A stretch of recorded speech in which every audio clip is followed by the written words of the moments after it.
muchas gracias porque tú eres bueno y porque realmente es un placer, Señor, pues poder aprender de ti, estudiar, Señor, saber y conocer más de ti. Y es lo que queremos hacer en esta mañana, acercarnos a la Biblia y que tú nos hables a través de ella, Señor, que tú nos des hambre de ti, que tú nos hagas querer conocerte más, amarte más, Señor, y que en esta mañana pues tú tengas misericordia de los que estamos aquí, tú nos hables conforme a nuestra necesidad, Señor.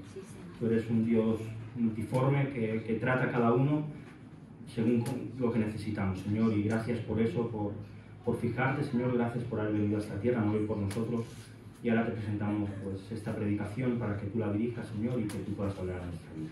Amén. Amén. Pero ya no me apuntes, es extraño, ¿no? Estoy asustado. Muy bien, bueno. Hoy es un día especial, ¿no? Hemos visto como 7 alumnos que no están, pero han dedicado 3 años de su vida a cada miércoles venir aquí, a esforzarse en casa, a estudiar, a hacer deberes. La semana pasada nos contaban, bueno, esta semana, como algunos estaban hasta las 2, las 3 de la mañana. Han dicho alguna mentira, como que mis trabajos les han dado dolores de cervical, no lo creáis si os lo cuentan, no, eso no ha pasado.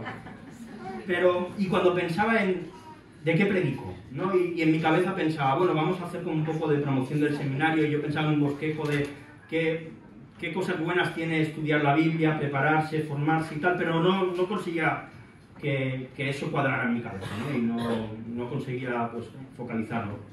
Y entonces pensé, bueno, ¿el seminario de qué va? De aprender de la Biblia. Y precisamente pues creo que ese es el lugar adecuado del cual hoy tenemos que hablar. Y recordé una frase que yo he sido muy pesado en mis asignaturas, que son muy doctrinales, y yo les decía, mira, esto no va de saber mucho, no va de sacar buenas notas, no va de tener mucho conocimiento, de saber mucha teología. Si lo que aprendéis aquí no sirve para amar más a Jesús, esto no vale de nada. Y precisamente creo que esta es la verdad. Y con esta idea me gustaría hablar hoy acerca de la palabra de Dios, porque no vale de nada tener mucho conocimiento si esa palabra no cambia en nuestra vida, si no transforma nuestro corazón. Así que si queréis, vamos a leer en un salmo, el salmo número 19, y leeremos los versículos del 7 al 14.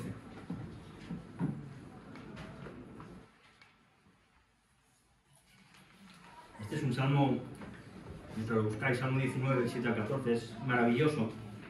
Y es un salmo que podríamos titular como Dios se ha revelado. Los primeros versículos hablan acerca de cómo Dios se revela a través de la creación, y los versículos que vamos a leer, del 7 al 14, nos habla precisamente de cómo Dios se revela a través de su palabra. Dice, la ley de Jehová es perfecta, que convierte el alma. El testimonio de Jehová es fiel, que hace sabio al sencillo. Los mandamientos de Jehová son rectos, que alegran el corazón. El precepto de Jehová es puro, que alumbra los ojos. El temor de Jehová es limpio, que permanece para siempre. Los juicios de verdad de Jehová son verdad, todos justos. Deseables son más que el oro, y más que mucho oro afinado. Y dulces más que la miel, y que destila del panal. Su siervo es además amonestado con ellos. En guardarlos hay grande galardón. ¿Quién podrá entender sus propios errores? Líbrame de los que me son ocultos. Preserva también a tu siervo de las soberbias, que no se enseñoreen de mí. Entonces seré íntegro y estaré limpio de gran rebelión. Sean gratos los dichos de mi boca y la meditación de mi corazón delante de ti. Oh Jehová, roca mía y redentor mío. Amén. Mira, creo que este salmo nos presenta 3 ideas y es en lo que quiero pues, estructurar hoy el sermón. La primera es que la palabra de Dios tiene poder. La segunda es que la palabra de Dios tiene una naturaleza propia. Y la tercera es que la palabra de Dios obra en el ser humano. Y si nos adentramos en la primera idea, en el poder de la palabra de Dios, podríamos preguntarnos, ¿para qué tiene poder la palabra de Dios? ¿Qué poder tiene? Y lo primero es que la palabra de Dios transforma el interior. Mirad, la ley de Jehová es perfecta, que convierte el alma.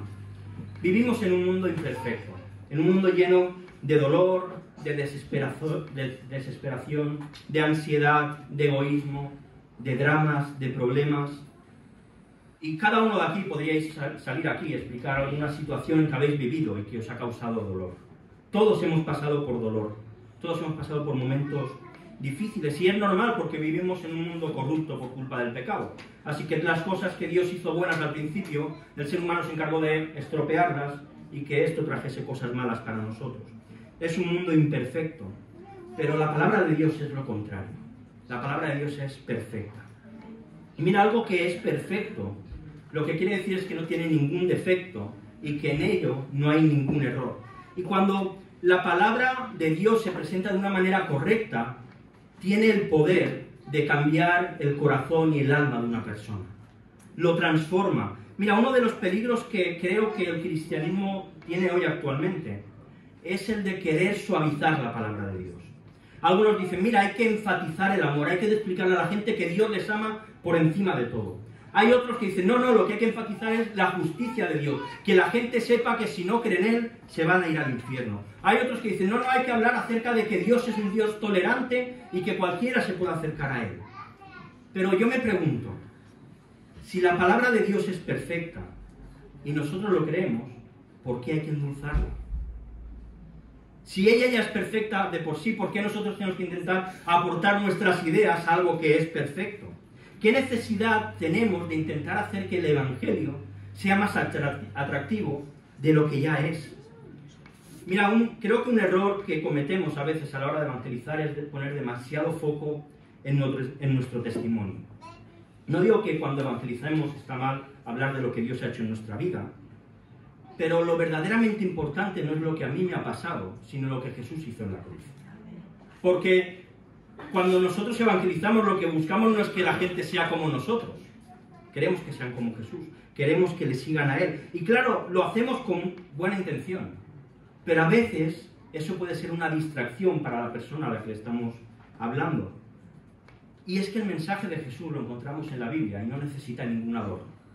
No necesita el adorno de nuestra vida y de nuestro cambio, y de que antes éramos muy malos y ahora éramos muy buenos, y antes estábamos en una pandilla matando gente y en las drogas y ahora somos lo contrario. No necesita eso, porque recuerda qué es lo que transformó tu vida. Jesús. El mensaje de Jesús. La ley de Dios es lo que transformó nuestra vida, y déjame decirte algo, si tú no eres creyente, puede transformar hoy tu vida, su palabra. Jesús puede hoy transformar tu corazón y hacerte una persona totalmente distinta. Yo no quiero que seas como yo quiero que seas como Jesús. Yo no quiero que me sigas a mí, yo quiero que sigas a Jesús. Porque Él es la palabra, el logos, el verbo de Dios que vino al mundo. Y es perfecto. Si me sigues a mí te voy a fallar. Pero si sigues a Jesús, Él no te va a fallar nunca. El segundo aspecto por el que la palabra de Dios tiene poder es porque nos hace sabios. Dice, el testimonio de Jehová es fiel, que hace sabio al sencillo. Vivimos en un mundo lleno de sabios. Yo no sé si a vosotros os pasa, o quizá Instagram a mí me tira por ese camino, pero cuando estoy viendo algún Reels y tal, cada 2 por 3 me sale alguien vendiendo algún curso de inteligencia artificial, te voy a enseñar cómo invertir dinero y hacerte rico, te voy a enseñar cómo comprar pisos, rehabilitarlos y ganar dinero. Me salen muchos, no sé si a vosotros os pasa, a mí sí. Gurús de todo tipo que dicen saber mucho, que tienen la clave del éxito para un montón de cosas. Y detrás de la mayoría de estos gurús, lo que hay es humo. No hay nada. Son cursos que te venden, que te hacen que te gastes el dinero y al final no consigues ser como ellos. Personas que te dicen, te voy a enseñar a ser como yo. Y yo no sé si a ti, pero a mí me suena eso un poco soberbio, ¿no? Alguien que te dice, te voy a enseñar a ser como yo, a triunfar como yo. Pero la palabra de Dios, en cambio, nos dice lo contrario. Aquellos que son sencillos son los que van a ser sabios. Santiago 4:6 dice, pero Él da mayor gracia. Por esto dice Dios, resiste a los soberbios y da gracia a los humildes. Qué diferencia, ¿verdad? Qué diferencia. Pero, ¿sabes esto que dice el salmista? Que el testimonio de Dios hace que el sencillo, la persona sencilla, sea sabia. No se trata de una buena intención, no se trata de un buen deseo, se trata de una realidad y se trata de una promesa. Porque dice que el testimonio de Dios es fiel. ¿Qué quiere decir esto? Que lo que Dios dice, Él lo va a cumplir. Que no es una probabilidad, no, que aquel que es sencillo y se acerca a la palabra de Dios va a ser sabio. ¿Cómo? Leyendo la Biblia. ¿Cómo? Estando cerca de aquel que es manso y humilde. Mateo 11:29 dice, llevad mi yugo sobre vosotros, dice Jesús, y aprended de mí, que soy manso y humilde de corazón, y hallaréis descanso para vuestras almas. Mira, solo alguien que es sencillo, solo alguien que no es soberbio es capaz de meterse en el yugo de Jesús. Alguien que es soberbio no se mete ahí, porque no va a dejarse enseñar. Pero alguien que es sencillo ve a Jesús y se mete en su yugo para que Jesús, que es manso y humilde, le enseñe a ser manso y humilde. Y ahora te hago una pregunta. ¿Cómo eres tú? ¿Eres soberbio o eres manso y humilde? A lo mejor uno dice, no, yo soy manso y humilde. Pero mira, si no somos sencillos, si no somos humildes, nunca vamos a obtener sabiduría. Porque ¿sabes cuál es la verdadera sabiduría? Pablo lo dice en 1 Corintios, creo que es, capítulo 1, versículo 21, dice, pues ya que en la sabiduría de Dios el mundo no conoció a Dios mediante la sabiduría, mediante el intelecto, mediante la inteligencia, agradó a Dios salvar a los creyentes por la locura de la predicación. ¿Por qué predicamos? Porque es la manera que Dios ha decidido que va a salvar a la gente. Dios podría haber decidido salir cada día por la mañana a las 8, Jesús en el cielo, a dar un mensaje, pero ha querido salvar a través de la predicación. ¿Por qué? Pues porque Dios ha querido así. Versículo 24 dice, mas para los llamados, así judíos como griegos, Cristo, poder de Dios y sabiduría de Dios. Mira, el testimonio de Jesús es algo del cual te puedes fiar, porque es fiel. Y aquellos que se acercan con sencillez a Jesús, Jesús los convierte en sabios. No en los más listos del mundo, pero en sabios espirituales, que es lo más valioso que podemos conseguir. Pero mira, la palabra de Dios no solo da sabiduría. La palabra de Dios tiene un efecto muy profundo. Versículo 8 dice, los mandamientos de Jehová son rectos, que alegran el corazón. El precepto de Jehová es puro, que alumbra los ojos. La palabra hace dos cosas. Nos alegra y nos alumbra. Recuerdo hace algunos años, no recuerdo el porqué, el motivo, pero por algo de dinero estaba un poco agobiado. Y me puse a leer la Biblia y me pareció ahí un versículo que cambió todo. Mateo 6:34 dice, así que no os afanéis por el día de mañana, porque el día de mañana traerá su afán. Baste a cada día su propio mal. Mira, este texto, en la oscuridad que yo estaba en ese momento, en mi agobio, hizo que la oscuridad se fuese y que el agobio desapareciese. Trajo luz y trajo alegría. ¿Y cuántas veces podemos sentirnos que estamos en momentos de oscuridad? Casi momentos de depresión por circunstancias de la vida. Pero mira, a veces la Biblia puede ser la luz que disipe las tinieblas de tu vida. La luz que te ilumine y te alumbre en medio de esa oscuridad que no sabes cómo salir de ella. Muchas veces la Biblia va a ser la que te dé la alegría que por lógica no podría aparecer. Pero leer una frase puede cambiar tu vida. Leer una frase puede cambiar tu estado de ánimo, tu percepción de la situación. Y estoy seguro que lo que a mí me pasó a más de uno os ha pasado. Porque la Biblia nos habla. Porque la Biblia es certera. Mira, la Biblia no habla acerca de todos los temas del ser humano. La Biblia no habla acerca de cómo llevar la menopausia. La Biblia no habla acerca de un montón de temas que están en nuestro día a día. Pero sí que habla de cuál es la visión que Dios tiene acerca de cómo la humanidad debe vivir. Eso sí que lo hace. Por tanto, al leerla, si miramos nuestras situaciones y circunstancias de esta tierra, desde la visión que Dios tiene en el cielo, las cosas se ven muy diferentes. Y esto cambia nuestro estado de ánimo y esto nos transforma por dentro. Hasta aquí hemos visto que la palabra de Dios tiene poder para convertir el alma, para hacernos sabios, para alegrarnos y para alumbrarnos. Y sabes, cuando yo pensaba en estas ideas, y yo creo que vas a estar de acuerdo en lo que voy a decir, me recordaba cuando me convertí. A ese momento en que empecé a caminar en los caminos de Dios. Mi alma se convirtió, dejó de ir contra Dios a ir a favor de Él. Empecé a hacerme sabio en Cristo y mi tristeza se convirtió en gozo y en luz.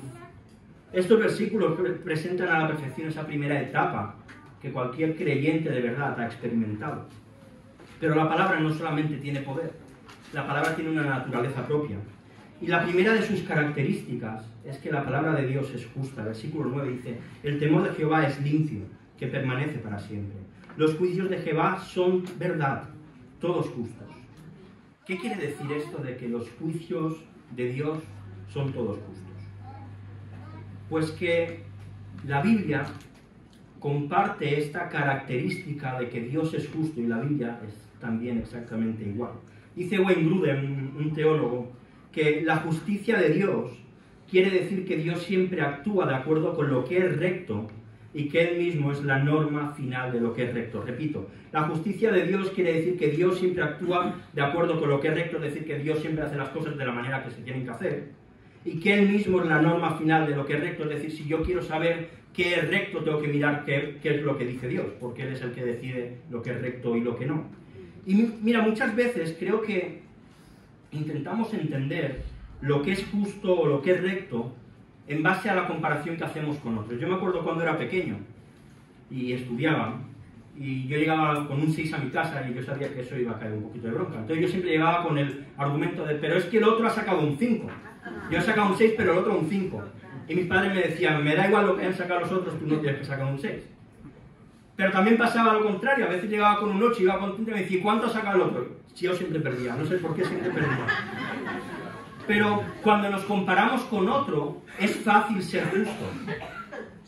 Es fácil ser rectos, porque siempre va a haber alguien que haga las cosas peor que nosotros. Y también siempre va a haber alguien que las haga mejor. Pero el texto lo que nos dice es que todo lo que Dios revela de sí mismo es justo. Y por tanto, si vivimos de la manera en que Dios dice, estaremos viviendo de la manera correcta. ¿Qué dice Dios? Él nos dice lo que es justo. Luego cada uno de nosotros podremos tener la opinión que nos dé la gana, pensar como queramos, pero lo que es justo es lo que Dios dice. No lo que yo digo, no lo que diga Ramón como pastor, no lo que Dios dice, eso es lo justo. Y cada acción es justa cuando está de acuerdo al carácter de Dios. Si yo no actúo conforme al carácter de Dios, yo no estoy actuando con justicia. Y mira, cuando Jesús viene a la tierra y muere, Dios en ese momento demostró que Él era justo. Cuando Jesús está en Getsemaní y le dice, Padre, si es posible, pase de mí esta copa, si el Padre hubiese dicho, vale, ya hijo, has hecho bastante, hasta aquí lo dejamos y vamos a perdonar a todos estos, Dios hubiese sido injusto. Porque Él había dicho que lo justo es que alguien inocente tuviese que morir por los demás, y Jesús por eso murió. Dios fue justo porque Dios le aplicó a Jesucristo tu castigo sobre Él para que su inocencia ahora sea para ti. Dios fue justo por eso. Para decidir qué es justo y qué no es, solamente podemos mirar a Dios. No podemos basarnos en nuestros pensamientos o en lo que hacen los demás. Claro, si nos comparamos con otros todos somos buenos, pero si nos comparamos con Dios todos somos malos. Y ahí es donde está la clave. La palabra de Dios es justa porque nos enseña quién es Dios, cuál es su carácter. La segunda característica de la palabra de Dios es que Él es deseable. El versículo 10 dice, deseables son más que el oro y más que mucho oro afinado, y dulces más que la miel y que la que destila del panal. La verdad es que cuando leía esto, digo, el salmista conoce muy bien al corazón del ser humano. Presenta dos cosas muy deseables, el oro y la miel, el aspecto económico y el placer. Las dos cosas que más nos gustan, las dos cosas que más nos atraen. ¿Cómo es de deseable para ti la Biblia? ¿Cuánto te gusta leerla? ¿Cuánto te gusta pasar tiempo? Mira, a veces es difícil cuantificar cuánto deseamos algo o dejamos de desear, pero en este caso es muy fácil. ¿Cuánto lees la Biblia cada día? Según lo que la leas, te mostrarás si es más deseable o menos. ¿Cuánto tiempo le dedicas? ¿Cuánto disfrutas leyendo la Biblia? ¿Cuánto disfrutas estudiándola? ¿Cuánto disfrutas intentando entender lo que ella dice y no haciendo una lectura superficial? Yo creo que si hoy el salmista escribiese este salmo, no hablaría de oro y de miel, hablaría de Lamborghinis, hablaría de redes sociales, de lujos, de coches, de ropa cara, de restaurantes de lujos, de comida grasienta y gustosa. Pero creo que tenemos que preguntarnos cada uno esto. ¿Cuánto deseamos la palabra de Dios? ¿Cuánto te gusta comer de ella? ¿Cuánto disfrutas cada día leyéndola y dejando que Dios te hable? Porque creo que hay otra pregunta que acompaña a esta. Si tú no estás gustando y disfrutando mucho de la palabra de Dios, hay otra pregunta que tienes que hacerte. ¿De qué estás deseando en tu vida? Porque si tú no te alimentas de la Biblia, te estás alimentando de otra cosa. Todos nos alimentamos cada día, físicamente y espiritualmente. Si tú no te alimentas de la Biblia, ¿de qué te estás alimentando? ¿Qué le estás dando de comer a tu alma? Y tenemos que respondernos, ¿qué es lo que deseas y ocupa el lugar de la Biblia? Porque eso se llama idolatría. Y no estoy diciendo que debamos amar a la Biblia por encima de todas las cosas, debemos amar a Dios por encima de todas las cosas, pero Él nos habla a través de la Biblia. Como alguien dijo, si tú quieres escuchar a Dios hablarte audiblemente, lee la Biblia en voz alta. ¿Cuánto amas la Biblia? ¿Cuánto tiempo pasas con ella? Cuando estás en el sofá, ¿qué haces? ¿Te pones en Instagram a darle el dedo para arriba, a pasar reels, o te abres la aplicación del móvil de la Biblia? Hoy es muy fácil, ¿eh? Antiguamente no, es que no la tengo, hoy no tenemos excusa. Como alguien dijo, creo que fue John Piper, el día en que estemos delante del Señor, las redes sociales nos servirán para no poder decir que no teníamos tiempo de buscar al Señor. ¿Cuánto le dedicamos a la Biblia? ¿Cuánto la deseamos? Ojalá que mucho, y si no, es momento de cambiar. Es momento de replantearnos cuál es nuestro deseo y nuestro gusto. La tercera característica de la palabra de Dios es que es reveladora. Dice, tus siervos además han amonestado con ellos. En guardarlos hay grande galardón. Creo que, y aquí igualmente un algún terreno pantanoso, si es así, pues ya luego me remís. Pero creo que uno de los problemas que tenemos al acercarnos a la Biblia es que siempre esperamos acercarnos a ella para que nos dé una alegría, para que nos dé una palabra de ánimo. Mira, quise hacer, pensando en esto, me metí en la librería, por meterme en una web de una librería cristiana que conozco, y busqué el libro de versículos. Y el primero que encontré era versículos que cambian vidas. Estuve mirando y eran todos versículos llenos de promesas. Encontré otro, 100 versículos bíblicos que todos deberíamos memorizar. Otro libro lleno de promesas. Encontré otro, un tercero, me quedé con los tres primeros. 365 versículos alentadores de la Biblia. Lo mismo, 365 promesas, una para cada día. Así que yo he decidido sacar un libro, así que espero que lo compréis. 365 juicios de Dios para ti. No lo va a comprar nadie, no lo voy a sacar. El primer versículo que pondría, no os engañéis, Dios no puede ser burlado, pues todo lo que el hombre sembrare, eso también segará. Y el segundo, hay camino que al hombre le parece derecho, pero su fin es camino de muerte. Obviamente es una broma lo del libro, pero claro que las promesas de Dios son importantes. Y claro que tenemos que agarrarnos a ellas, son alientos, son ánimo para nuestra vida. Pero en nuestro día a día lo que más necesitamos es que nos llamen la atención. Lo que más necesitamos es que nos pongan el dedo en aquellas cosas que no estamos haciendo bien, que nos adviertan. Lo que necesitamos es que la Biblia no es solamente que todo va a ir bien, sino que hacemos muchas cosas mal y ella nos tiene que corregir. Si pensamos que la Biblia solamente es para darnos una palmadita a la espalda y decirnos todo va a ir bien, estamos muy equivocados. La Biblia nos tiene que hablar de cada aspecto de nuestra vida que hacemos mal. Si tú tratas mal a tus hijos, la Biblia te tiene que decir que lo que estás haciendo está mal. Si tú no estás cuidando tu matrimonio, la Biblia te tiene que decir que tú lo que estás haciendo está mal.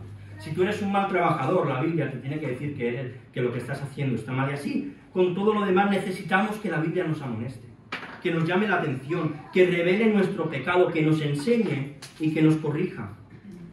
Yo nací en esto. El texto tiene una gran promesa.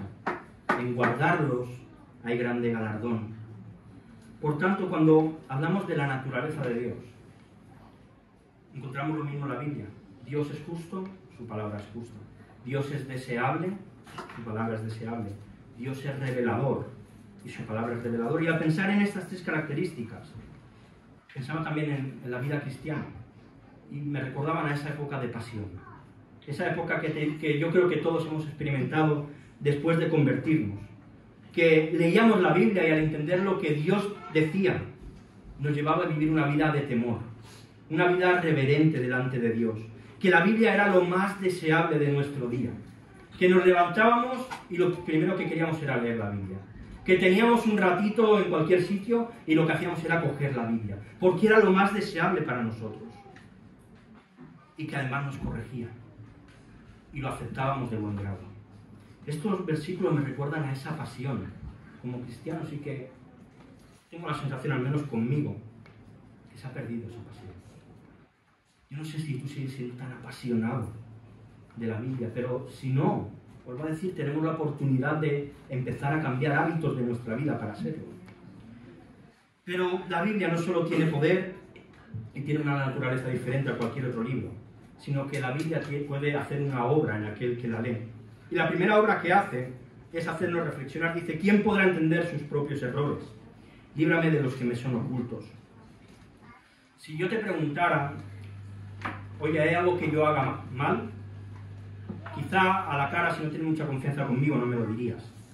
Pero si yo te diese un papel y te dijese, oye, escribe aquí algo que yo hago mal, que yo no voy a saber quién es, y os rodeo a todos, tendría aquí una lista de papeles con un montón de cosas que hago mal. Y de lo que escribieseis, muchas cosas yo ya sabía que las hago mal. Pero seguro que hay cosas que yo no me había dado cuenta nunca que hago mal, y que vosotros sí que lo habíais visto. Y es que ¿cuánto nos cuesta a veces ver nuestros errores? ¿Cuántas veces pensamos que hacemos las cosas bien y realmente no lo estamos haciendo? Y el salmista aquí me da la sensación que hace como un parón y se pone a orar y dice, Señor, líbrame de mis errores. Líbrame de esas cosas que yo no me doy cuenta que hago mal, pero que realmente las estoy haciendo mal. Y creo que cada uno de nosotros deberíamos añadir eso, si no lo hacéis, a nuestra oración diaria. Señor, líbrame de todas esas cosas que yo no me doy cuenta que hago mal, que al he pensado que estoy haciendo bien y que realmente no lo están. Líbrame de esas cosas ocultas. Y cuando llegamos a hacer esto, ¿sabéis lo que demostramos? Que estamos madurando, que estamos creciendo. Nos damos cuenta de que hay cosas que están mal y que tenemos que cambiar. Y tras la reflexión sobre nuestros errores surge algo maravilloso, la santidad. Versículo 13 dice, preserva también a tu siervo de las soberbias, que no se enseñoreen de mí, entonces seré íntegro y estaré limpio de gran rebelión. Yo no sé si realmente sois conscientes de lo que hemos hecho en esta mañana. Porque sí, hay 7 personas, bueno 6, porque Sergio no está, que han pasado aquí delante, les hemos dado un diploma, les hemos reconocido su trabajo, su esfuerzo y demás. Pero cuando les hemos dado el diploma, lo que estamos haciendo también es reconocer que ellos tienen más conocimiento que la mayoría de la congregación, porque han estado durante 3 años preparándose y adquiriendo conocimiento para serviros a vosotros. Y dejadme que me dirija por un momento a los que os habéis graduado. Es verdad que tenéis más conocimiento de la Biblia que muchos de los que están aquí, pero eso no os convierte en mejores cristianos. ¿Sabéis más? Sí, pero eso no quiere decir que seáis mejores cristianos. Sé que ninguno lo pensáis, pero a veces vale la pena levantar la mano y decir las cosas. Pero mira, cuanto más nos acercamos a la Biblia, cuanto más la leemos, cuanto más la estudiamos, cuanto más nos formamos, existe el riesgo de convertirnos en personas soberbias, en personas que nos creamos más listos que los demás porque tenemos más conocimiento. Y una de las evidencias de esa soberbia es dejar de leer libros de teología, es dejar de leer comentarios bíblicos, es dejar de estudiar, de preocuparse, de esforzarse, porque eso lo que quiere decir es que la soberbia se está enseñoreando sobre nosotros. Mira, si tú crees que porque hiciste el seminario hace 25 años ya no tiene sentido venir ni como oyente, te tengo que decir que estás muy equivocado. Mira, igual que en la ciencia y en la medicina avanza y cada vez se obtienen más cosas, y un médico que no siga estudiando se va a quedar sin trabajo. Un cristiano que no sigue formándose, porque a ver si pensáis que la teología se quedó en el siglo II. Hay teólogos actuales que han profundizado más en Dios que los de hace 200 y 300 años. Y es tarea de Raquel y mía como profesores revisar que el material que nosotros tratamos se actualice también, que profundicemos más. Si no, nos estaremos equivocando. Y tenemos que mirar nuestro corazón y examinarnos.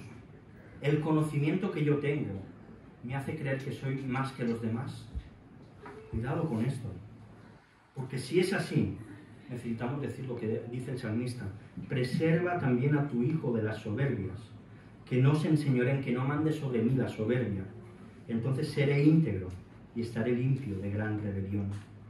Esto se llama santificación. Cuanto más conozcamos de la Biblia, más santos tenemos que ser. Si no pasa eso, es que estamos siendo soberbios. Y esto es un gran error. Y la tercera obra que debe producir la palabra de Dios en nosotros es alabanza. Dice, sean gratos los dichos de mi boca y la meditación de mi corazón delante de ti. Oh Jehová, roca mía y redentor mío. Cuando leemos la Biblia tiene que haber alabanza en nuestra boca. Es algo que debe surgir automático. Y esto es un signo de madurez. Y yo no sé, tú cuando lees la Biblia te dan ganas luego de alabar a Dios. Te dan ganas de bendecir su nombre.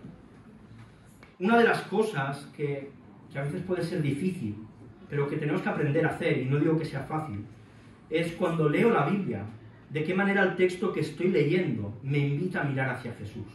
Claro, en el Nuevo Testamento es fácil, porque la mayoría de textos hablan directamente de Jesús. Pero en el Antiguo a veces es más difícil. Pero mira, el salmista dice, oh Jehová, roca mía y redentor mío. Y esta debería ser nuestra expresión al leer la Biblia. Mirar a Jesús y decirle, tú eres mi roca y tú eres mi redentor. Ya sea que lea Génesis, que lea Primera de Crónicas o que lea Primera de Tesalonicenses, cada texto nos tiene que llevar a decir, Jesús, tú eres mi roca y tú eres mi redentor. Al ver la obra de la palabra en nosotros, nos tiene que llevar a reflexionar. Si estamos siendo santificados, eso tiene que producir alabanza en nuestra vida. Y estas tres ideas me llevan a pensar en la etapa de madurez del cristiano. Una etapa en la que quizá miramos más hacia nuestro dentro, somos más introspectivos, en la que nos deberíamos enfocar más en la santidad y no tanto en lo que sentimos, como hace una persona adulta. Una etapa en la que, aunque lleguen circunstancias complicadas, somos capaces de levantar nuestra voz en alabanza a Dios. Que en nuestros labios salgan alabanza y adoración a la roca de nuestra salvación, a nuestro Redentor Jesucristo. Esto es algo que debería ocurrir. Acabo. La palabra de Dios la tenemos escrita aquí, en cada una de estas páginas de la Biblia. Esto no es un libro de instrucciones. A veces se dice, la Biblia es el libro de instrucciones para el creyente. No. Esto no es la manera en que el cristiano se debe comportar o debe caminar. La palabra de Dios, la Biblia, es la revelación del carácter de Dios. Es lo que Dios quiere que sepamos de cómo Él es, para que entendamos cómo Él es y para que vivamos acorde a quien Él es. Y la Biblia tiene un propósito, mostrarnos a Cristo. Este es el principal propósito de la Biblia, que tú te encuentres con Jesús. Lo primero que hemos visto es que la palabra de Dios tiene poder para convertir el alma, para hacernos sabios y para alumbrarnos y para alegrarnos. Y como he dicho, esto es nuestra conversión. El Evangelio convirtió nuestra alma, nos hizo ver que la verdadera sabiduría no era lo que había a nuestro alrededor, sino que la verdadera sabiduría se llama Jesucristo. Que no está en los libros, que es Jesús ahí donde encontramos la verdadera sabiduría. Y solamente Cristo y su palabra nos puede hacer sabios. Solamente es su palabra la que nos alumbró para observar y ver la belleza de la muerte de Cristo en la cruz. No es porque tú eras más listo que nadie. No es porque éramos más inteligentes. Fue el Evangelio el que nos cambió. Y eso transformó nuestra vida y produjo alegría. Luego hemos visto la naturaleza de la palabra de Dios. Y como he dicho, me recuerda a la pasión de cuando ya nos habíamos convertido. Esos primeros meses o años donde mirábamos la justicia de Dios y flipábamos.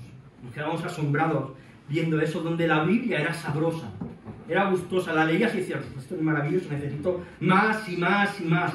Que un tiempo en el que solo queríamos estar con Jesús. Jesús era lo más apetecible que nos podían ofrecer. Decían de ir a ver un Barça a Madrid o ir a la iglesia y te ibas a la iglesia sin pensarlo. Y no solo esto.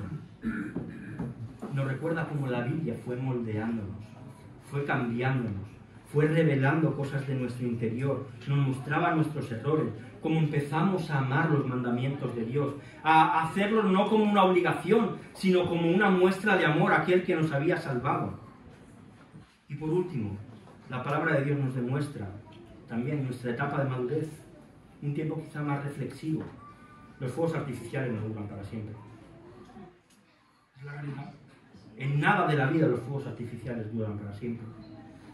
Un tiempo más reflexivo, un tiempo en el que deberíamos mirar más hacia nosotros y dejar que sea la Biblia la que nos vaya revelando esos pecados que están ocultos. Esas cosas, vamos venciendo pecados y salen otros. Y vencemos otros y se vuelven a salir otros.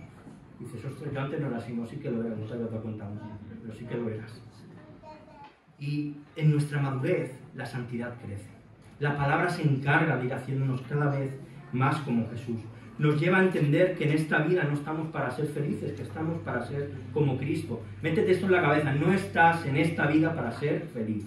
Estás para ser como Cristo. Y si no, abandona la fe, está bien. Si tú quieres ser feliz, busca la felicidad donde quieras.